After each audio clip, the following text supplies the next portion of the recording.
Hello and welcome again to our reading of Homer's Iliad, Book 1, and we finished last time at line 232, and we're in the middle of this rather vehement speech of Achilles to Agamemnon, and he's described him in rather unpleasant terms as a heavy with wine, having the eyes of a dog and so on, but the heart of a deer, and accuses him of not being bold or a true hero.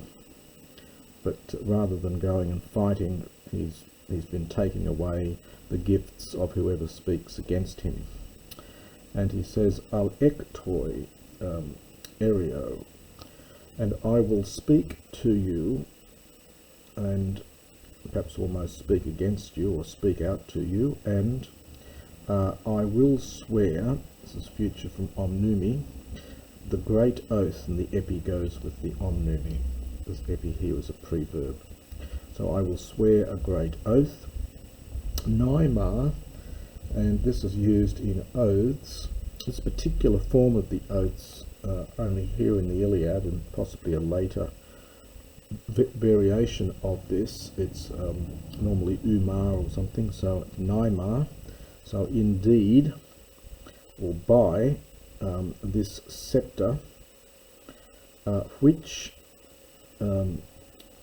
tomen u potifula kai odzus fusei, which not ever, so will never grow, fusei from fuo, leaves and roots, perhaps branches, since the time when first it has left, perfect from lapo, it has left the tomain, probably the stump, on the mountains. So this is a rather interesting metaphor, well, not a metaphor here, it's a rather interesting statement. He's describing this sceptre which had been cut from a piece of wood, and it had been cut in the mountains, and since then, of course, having been cut from its branch, it will no longer put forward new leaves or roots or branches, nor anathalese, nor will it bloom again, the ana there. For the kalkos, this is the bronze, so they really mean a bronze axe here, and the peri, I think, is a preverb with this verb here, elepse, from lepo, to peel away. So for the bronze, understand, axe has peeled it all around, het for auton, agreeing with the septon, the sceptre. So all around the bronze axe has peeled it away in respect of its fula, its leaves, and its phloion, its bark. And now the sons of the Achaians, so now in fact the sons of the Achaians, who are dikaspoloi, literally judges, so perhaps acting as judges, they carry it from Phorio in their palame, in their hands, literally in their palms, in the palms of their hands. They who eruatai, this is third person plural here, protect or guard the themistas, these are the laws or rights. Pros dios, well, it either means under the supervision of Zeus or perhaps from Zeus, but Zeus is seen as the originator of the themistas, of the rights or the rules and laws. And the oath will be toi, indeed, megas, great. Airpot Achilles pothe hixatai huias Achaian sumantas. The subject here is pothe, which means to desire. So a desire, so indeed a desire, perhaps even surely one day, desire for Achilles will come upon all Sumpantas, the sons of the Achaians, and Homer's put the Sumpantas at the beginning of the next line for emphasis, and it is a nice enjambment here. So desire for Achilles that one day will come upon the sons of the Achaians, all of them, and then, although Agamemnon, although you'll be vexed, you will not be able to in any way Chrysemane from Chrysmeo to help or assist. Utet an, whenever many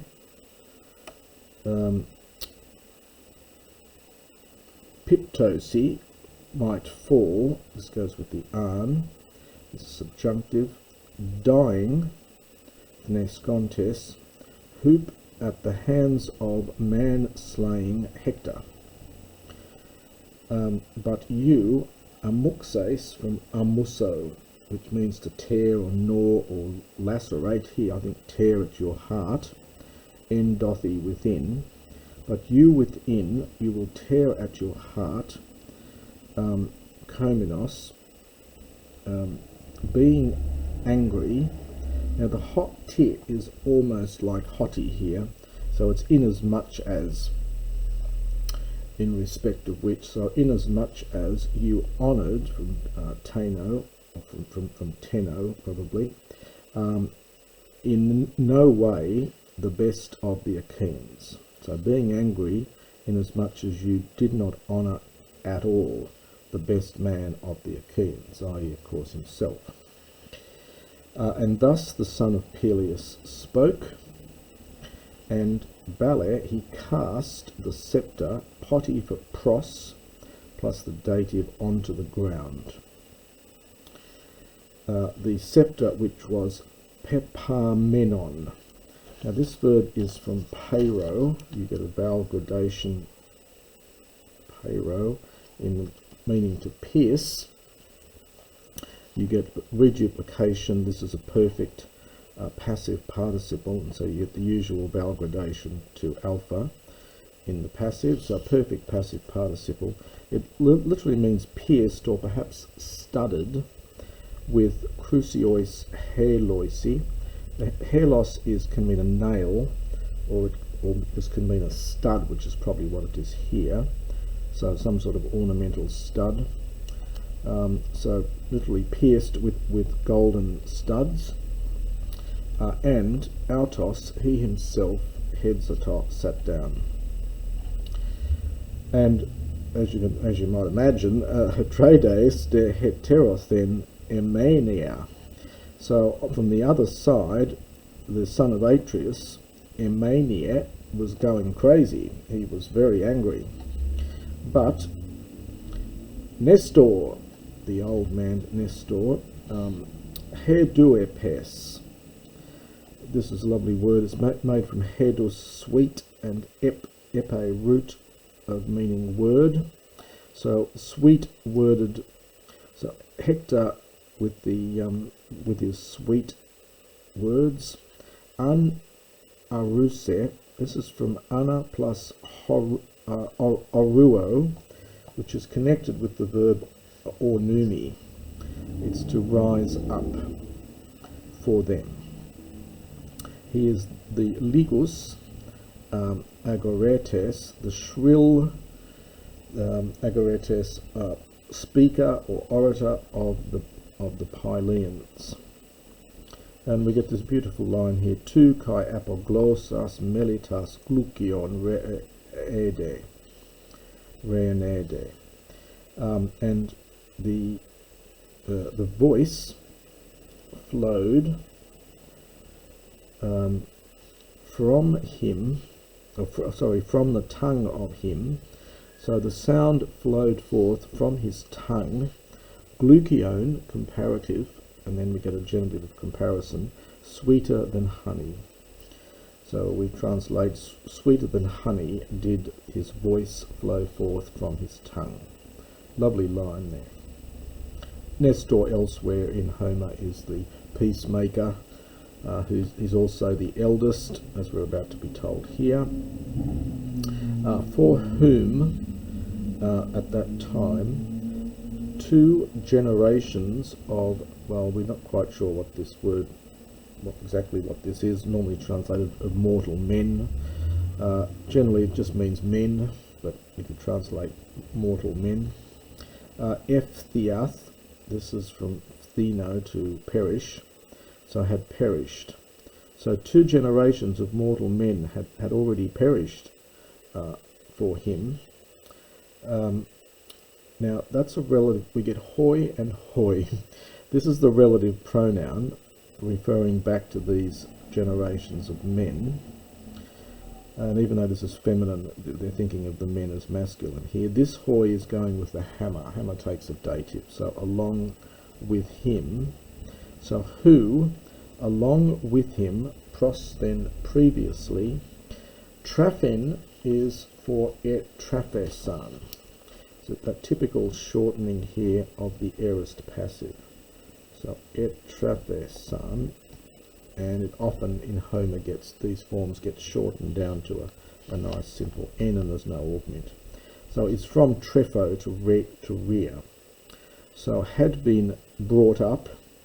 So who along with him previously had been reared, they'd been brought up, and they were in Agathia in holy Pylos, and he ruled along with the third, or among the 3rd generation. So in other words, already 2 generations have grown up and died, and he now rules amongst the 3rd one, emphasizing his age and also, of course, his wisdom. And he, being well disposed, literally thinking well, participle here, being well disposed to them, he addressed them, and metapen, he said.